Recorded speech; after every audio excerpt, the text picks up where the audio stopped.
Shift Happens podcast. Welcome to the Shift Happens podcast, where we explore the latest trends and technologies transforming the future of work. In this episode, my co-host Mario Carvajal speaks with Greg Brooks, partner and CMO of SearchTides, about the evolving landscape of search and its impact on marketing and user behavior. They delve into the challenges posed by conversational and social search platforms like TikTok and ChatGPT to Google's traditional model, emphasizing the growing importance of customer centricity and authenticity in this competitive digital market.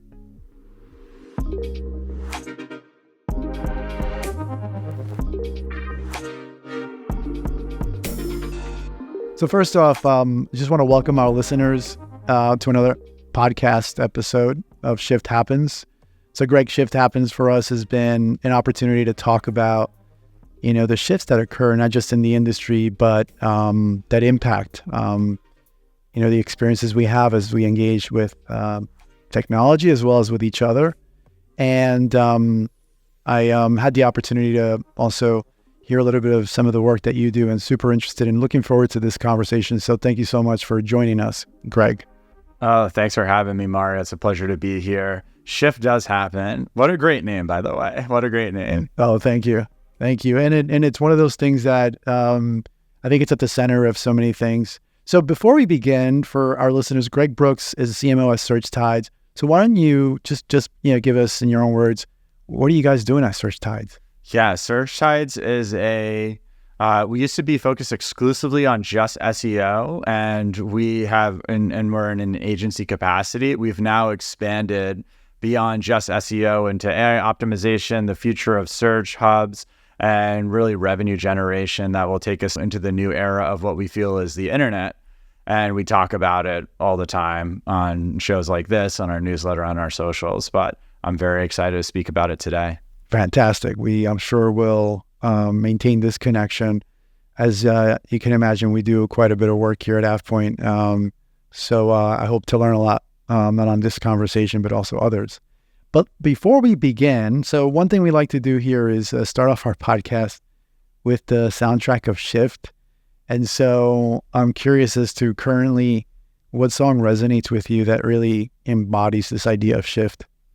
For me, it's Stronger by Kanye West, and it hits me in the feels from a nostalgic perspective, but I also think there's duality in the song. So it's about changing and trying to become better, stronger. It's got the Daft Punk intro in it, but also it's there's a couple warnings in there. And the warnings are more about leading with intentionality than doing it just because it happens to be the thing to be doing, and keeping your individuality. And I think that really resonates with me a lot too. Yeah, it is a great song. And there's another line in there, if I remember correctly, it talks about urgency and change. I think it says, I need you to hurry now because I can't wait much longer. We can take that in so many ways. One thing I noticed is people have the attention span is like this big now. So this idea of like, okay, hurry up, do you have something that's interesting? If not, I'm going to swipe right, left, or move on to the next thing. So there's also that. And, in the world of trying to get attention, right, it's so difficult. And so that brings me to the core of what I wanted to unpack with you, which is what's happening inside the context of search. So there's two ways I want to sort of open up this dialogue. And one is by looking at two potential impacts. Conversational and the interaction. And one is you have obviously traditional search and how, that sort of changed the way we thought about access to information and empowerment by getting access to experiences. And now, of course, ChatGPT, natural language, sort of changes some of that. It makes this user experience much more intuitive, and it makes it feel I don't have to do extra work to actually say what's the right search term. I'm just going to tell you what I think, right? But then the other that I thought was interesting is this idea of, I'm thinking about it as an influence model, which is this like platform like TikTok, where it is sort of like a search that you're doing, except it's really presented through the lens and the experience of the individual giving you that pitch, right? Or that demonstration, or sharing that story, or telling you the facts are different. right? And so you have two things happening that I think are fundamentally coming and saying to that traditional empty input box of what search was when we all first experienced, search engines. And I'm curious, in your view and your experience in the work you do, when we think about basically, how do we think about trust and authority in those two forms, right? What do you think is changing now? And how do we think of trust and authority when we're in those two different formats, let's say? I have to say, Mario, I've been on a variety of podcasts. That was the most banger opening question I've ever been asked ever. I think we're good. I think we just talk about that for the next hour and we're all set afterwards. But yeah, that was fantastic. And I want to answer what you talked about in terms of trust and authority. And if it's okay with you, I'd like to elaborate on some of the other really important concepts that you brought up centered around like how this is happening. And a framework that we use to explain what's all of this change and why is it, yes, radically different, but also always the same is because there is one thing that is common from the history of the internet in the past and will continue to be in the future, which is we will use it to seek new information and knowledge. And in the early days, that was in chat rooms. And then it evolved to like AIM and AOL and other sorts of chats. And then it evolved to search engines. And now it's evolving to things like ChatGPT, so to LLMs. It's evolving to things like social media. So you mentioned TikTok. You have Gen Zers and below who have been and are going to continue to be performing more informational searches on TikTok than on Google. And that has been a trend. It'll continue to be a trend. So really the real question is, well, how are we defining this thing called search? And from our perspective, the answer is it's everywhere that people are seeking knowledge on the internet. And we just ended an era where that was pretty exclusively Google. It was 90 something plus %. And now as we have shorter attention spans and we're looking for different distributions, technology has caught up. Video is just easier to produce and become more readily available than it was 10 years ago. And that's way more efficient to absorb information. So these sorts of things have already began as trends and will only continue to get stronger as trends, which leads us to the big question that you asked at the end of it, which is like, well, okay, well, now what does trust look like in that world? What does authority look like in that world? And let me add something on top of that, which is, what does it look like X number of years from now when the ability to create a great article with ChatGPT 10.0 or the ability to create actual good video and the entire internet is mostly AI content? How do you use trust and authority in that world also? On the one hand, I worry about the one side of it, which is content generation and content creation and then promotion of your brand and then all the other things that have been so powerful in how we learned through Google ads to push our businesses forward, right? And so you're like, okay, well, I just need to shift, right? I need to shift. I need to think differently. But on the other side, wait, that whole experience is different now. So where am I actually really reaching the audience that I want? How do I do audience segmentation? How do I think about targeting? And I got to tell you, Greg, it's somewhat fragmented because grabbing attention and holding attention in many ways is actually harder now. Yes. And this is the truth. And this is the reality with every single industry within a capitalistic market that has ever existed and will exist. It's this concept called an unsaturated industry, which is defined by these things called excess profits, which basically means there's a few players in the space and they're making way more money than they're supposed to be. A good example is the beginning of Facebook ads. Like everything worked on Facebook ads at the beginning and it was deliriously terrible ads, but it just worked. And then everybody else saw that and said, well, let me get into this now. And now the level of sophistication needed to be successful, it's not even in the same stratosphere above, what it used to be, which was, could you press a publish button? And so the same is happening in digital marketing, and the same will also happen in business. And we believe that that'll be AI enabled. So basically, you have already production increasing. You have companies that have made big cuts. They're not going to hire at the same rate. You have 5 to 10 people who are now able to do the work of what used to be a 30 to 50 person company. You have all-stars who are going to be able to basically have 3-person companies just by themselves. We'll go get a couple other co-founders with you. And now all of a sudden you're really moving away. So we think the same way that with content creation, first we had 3 television channels, then 13, then 50, then 500. Now we have literally millions with all of the social media, TikTok, YouTube. A version of that's going to happen with businesses.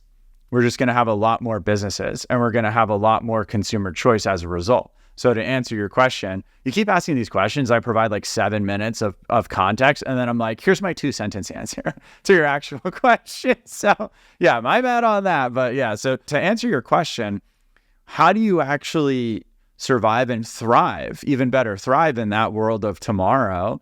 And the answer is you stand for something and you become you stand, we care about this. We're the perfect fit for this. We're less of a good fit for this. You declare that to the world. And then you're not only are customer centric or customer focused, but you are only thinking in terms of the customer. You're not trying to be best in class. You're not like, well, our competitors are doing this, so if we could do something better, then we'll be the best of our competition. You're thinking from the opposite, which is, here's 2 choices. Which one's better for the customer? I don't care what else is happening. I don't care what our competition is doing, because the bar to get a customer, the bar to acquire a customer, as you said, it's getting more difficult over time. It's only going to get more difficult as these industries become more saturated.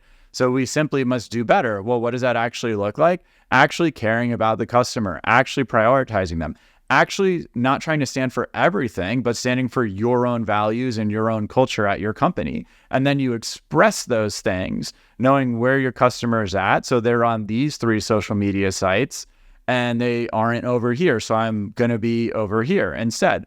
And meeting them where they are in the format that is necessary. Sometimes it's a video, sometimes it's an article, sometimes it's going to be a newsletter for if they're top of funnel, middle of funnel, whatever they need to learn on their customer journey. You're just going to be there and be supportive along the way. Those are the winning strategies from our perspective of tomorrow. So let's get into this part of it. So sticking with maintaining this idea of trust and authority, let's talk about B2B and B2C, because the experience, there's sort of like a blend, right? And actually the line is blurred. The experience I am having when I'm, looking at consumer products, I don't know, it's probably the same experience I expect when I want to buy and shop from, maybe when I get to work and my job is to buy the next system we're going to use for whatever project, right? And so how do we think about, reaching that audience now that says the line is blurred, whether I'm B2C or B2B, my habits are actually the same. Yes. Oh, I love that. My favorite mistake that B2B marketers make is they forget how they consume. They forget how they purchase, because we purchase as consumers and we have these thresholds for what we're willing to do and what we're not willing to do. And then when we create them as B2B marketers, we're like, no, we're the center of the universe. What are you talking about? Everyone loves everything about us. The best thing that can happen to your day is I can tell you about my product or service. And we just have these crazy, we kind of just forget. So how do we actually do that? You do it in the same capacities that you set it to the same bar that you have in a B2C. And I will touch on trust and expertise in a second, because I think that's an additional conversation.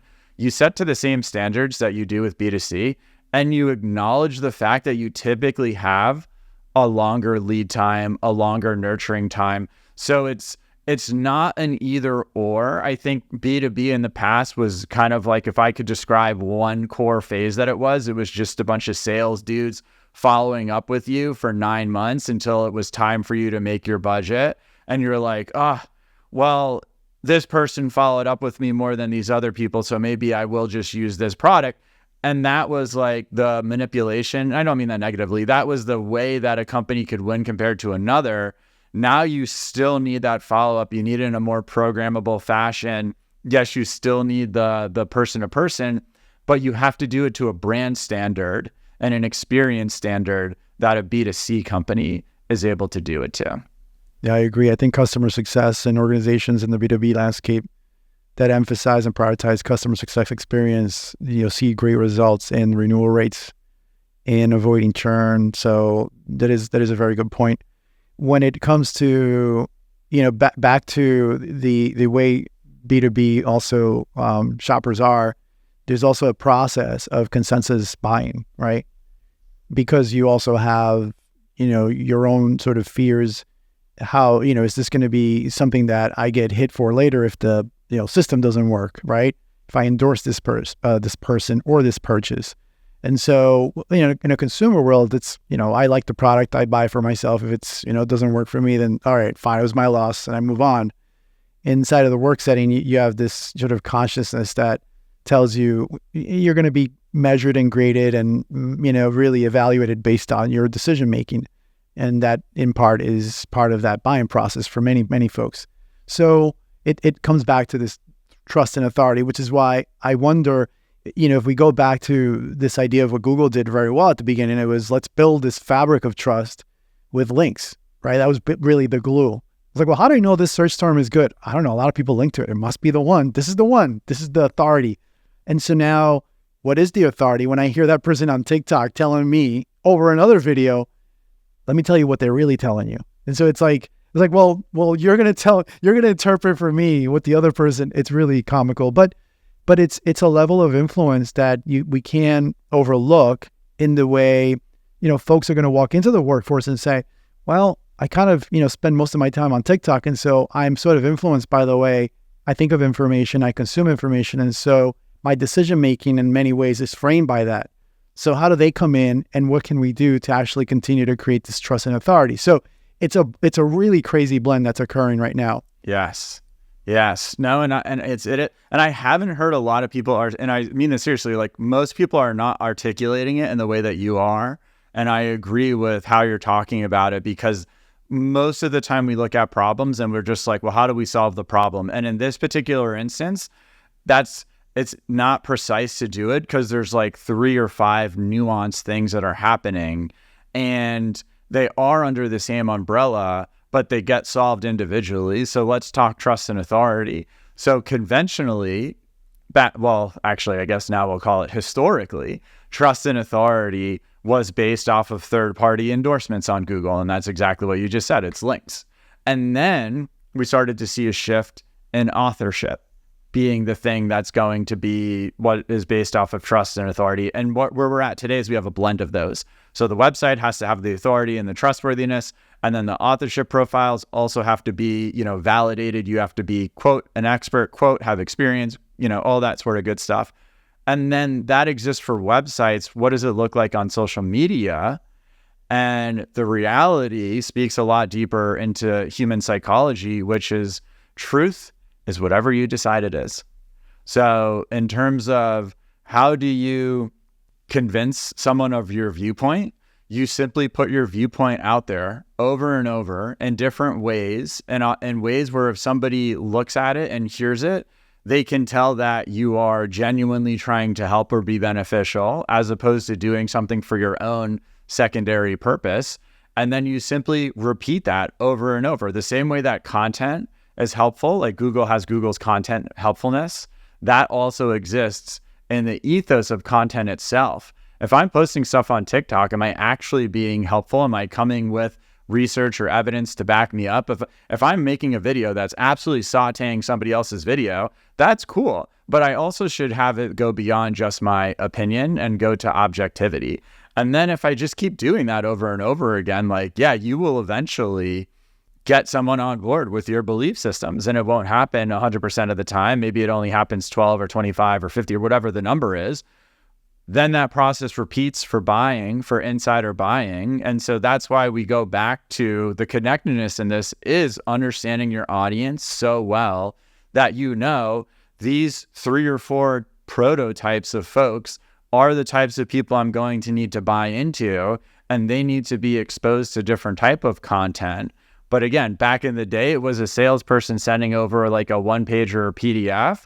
And what it is in the future, the most important thing is if you can flip time on its head and you can make time work for you, you will win in the business of tomorrow. So what that means is if someone can interact with your brand on social media, through an email newsletter, by coming to your website through search, and that one interaction is all you need to then string out over a period of months with your content to get someone to learn more about you, because it doesn't cost them money, it only costs time, to get them more comfortable with you, to get them to buy in. Then when there is a need, you become top of mind, and then you do have an endorsement. And somebody who's trying to pitch you internally, this is the new referral. The old referral is like, oh yeah, this other company, I got it from a friend of mine. The new referral is, I have literally been following their content for a year on social media, and it's really, really good. And we should check out some of their stuff because it's really good. And that is obviously the holy grail is both of those things. You have the old referral and you have the new referral to back it up. But that's where this stuff is going. And it really simply, Mario, is going to be about who can do it and who can't do it. And if you can do it, you win. And if you can't do it, you're competing against everybody else who can't do it. Yeah, very, very, very good point. So let's take that inside the enterprise, right? I know you've worked with great organizations like Home Depot, Zillow, also FanDuel and others. So when you're out there working in the context, let's say, of an SEO strategy, how are you guiding, and where are you seeing the appetite, right, for this type of change to be incorporated into their own internal strategies for promoting brand and getting closer to the customer? It's a great question. We split engagements internally into 3 different components. So the first one is, it's really just analysis, and that's what are all of the limitations? What are the teams that are not going to be able to do things? Who's going to fight you on different recommendations that you're making?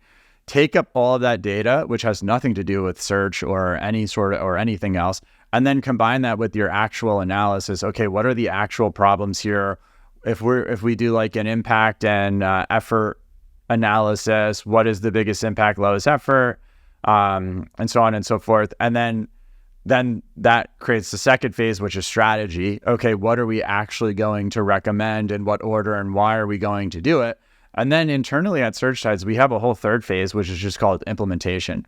And that's like, just because we said it and we didn't just hand the baton off, we actually just started the race together. And that's all of the other sorts of things that you said, which is like, well, now somebody said that they would be helpful to us, but they're not. So what do they need to learn or be bought into, internal selling, all that sort of stuff. So the bigger the organization, the more those sorts of things cost in terms of time, energy, and resources from people. And so therefore, the more upfront selling you need to do. We might, with a smaller website, make like 20 to 40 times more changes than on a larger website. But on a larger website, we will spend 20 to 40 more time selling internally. So it's understanding that there's huge differences between what you're looking to do depending on the size of the company you're working with. Yeah, interesting. And do you see, I guess I'm curious, in the last 8 months, are you bringing in perspectives and concepts of AI-driven ideas, capabilities? I think that most companies right now are scared of this idea of AI content. They're like, all this stuff is going to get penalized in the future. And we don't believe that to be true for a variety of reasons. But number one is because it's all about the overall quality and the result of the product. So when we create content ourselves at SearchTides, we have ChatGPT open, and we're using it as a research assistant and as a co-pilot and all those sorts of things. And it's really effective from that perspective, but you have to still have that expertise of what it is that you are going to do. And I think that's really the internal sales pitch that works for folks, where you're like, we are not removing your autonomy. Your expertise, your experience is still needed. We leverage that so we know what the end product looks like. Now we leverage AI in a way to help you get there without as heavy of a lift that you would traditionally have. And that's like pretty exciting to both parties. It's exciting to the employer because they get more production. It's exciting to the employee because they're actually in a stronger job position than they were otherwise. Yeah. Now, are you Do you see that the organizations are also thinking about the compliance side of the content when it comes to AI-driven decision making? In other words, so if, again, let's start with the concept. Okay, it's there to assist, to help me think through, do some research, and in some cases, it's already doing some content generation. And so now the question is, obviously, we've all heard the stories of the models providing some hallucination. The question is always, well, what's the data quality like? And I wonder, in the context of the work you all do at SearchTides, do you get into discussions around what is your data quality so that you can understand how we might influence a strategy or a decision? Totally. So I think in terms of hallucination specifically, the straightforward solution to that is you can use a model like Perplexity AI, which is going to have citations. If you're using ChatGPT, you can literally ask for the source. Hey, this sentence, where'd you get that from? And about 25% of all statistics on that we've seen, it's about 1 in 4, are just wrong. So using these models, like, that's just where it's at. Part of your job, it's to edit and to course correct and to confirm that you're getting the right information. I think people would be pretty wild and reckless if they were getting content that they didn't validate or generate themselves, and then they didn't make sure that it was actually correct.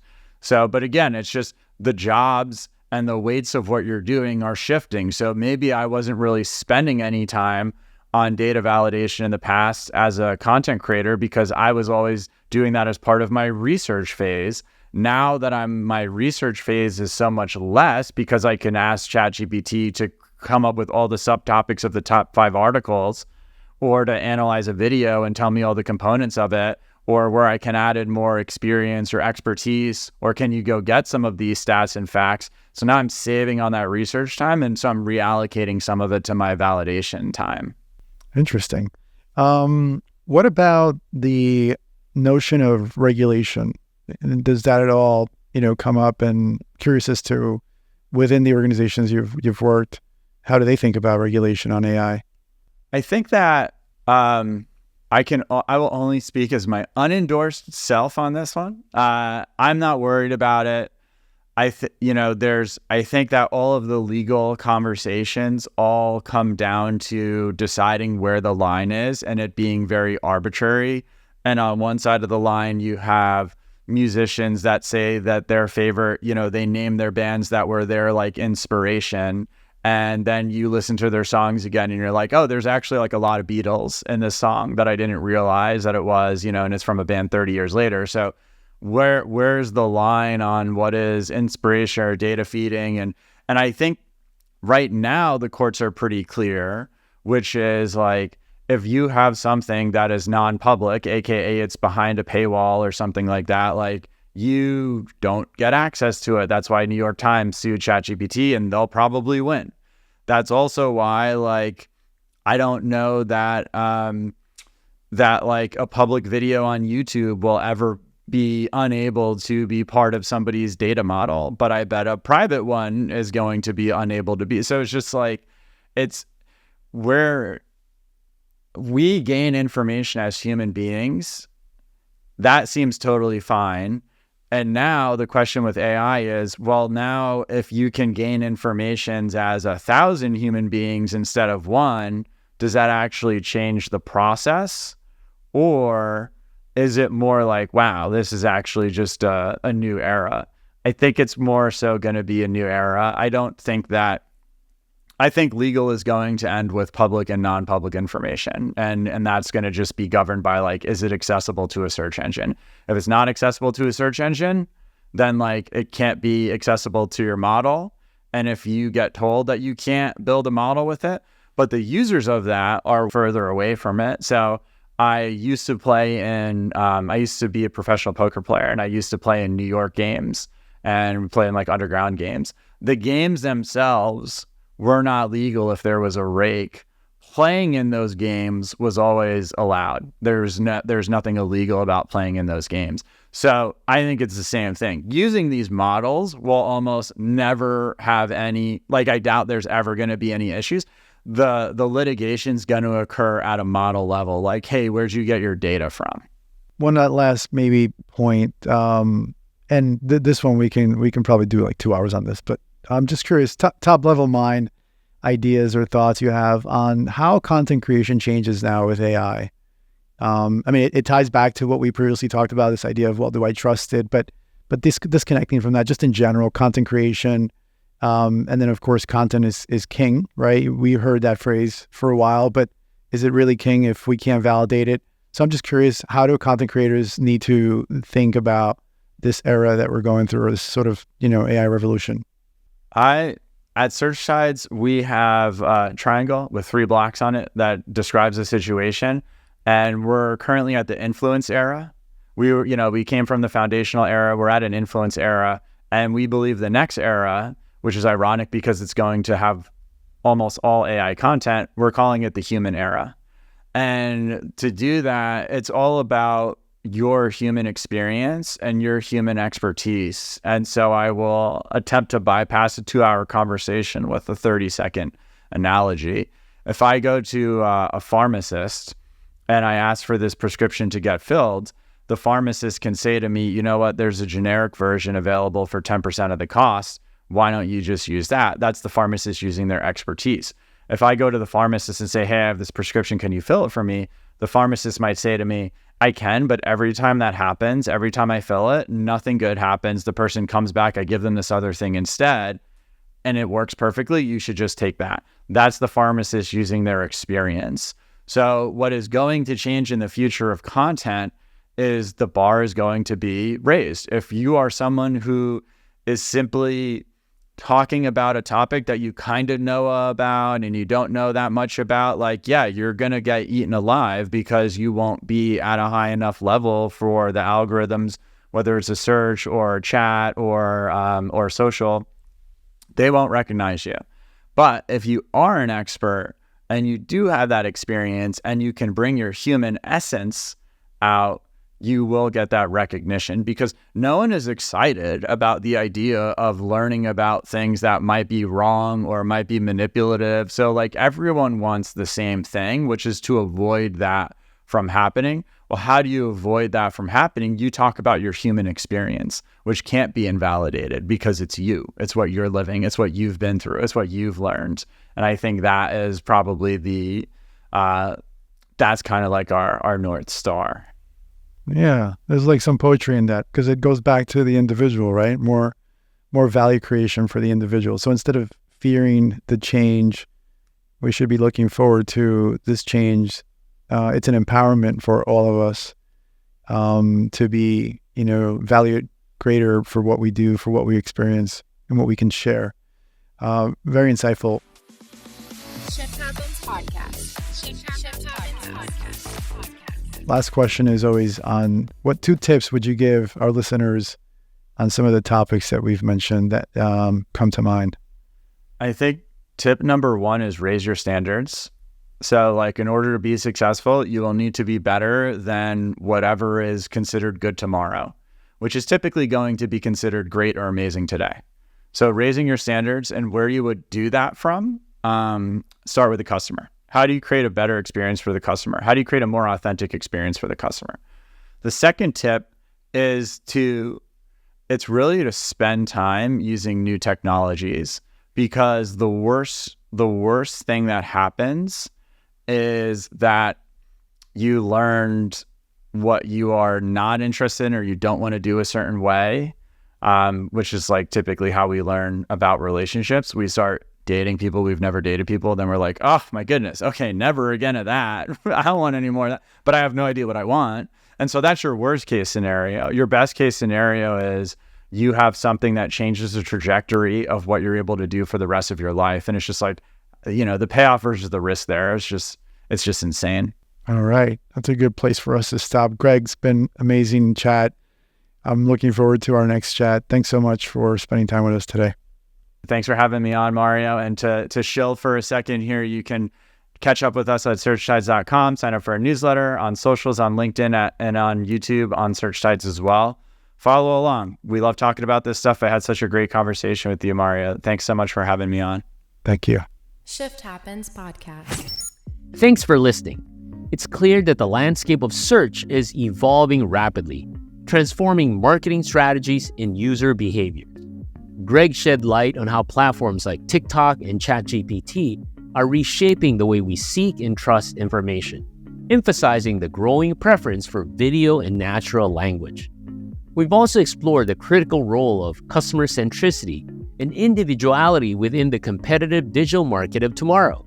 Remember, standing out means being authentic, helpful, and deeply understanding of your audience. If you liked today's episode, subscribe and leave a review wherever you listen to your podcast. Until the next time.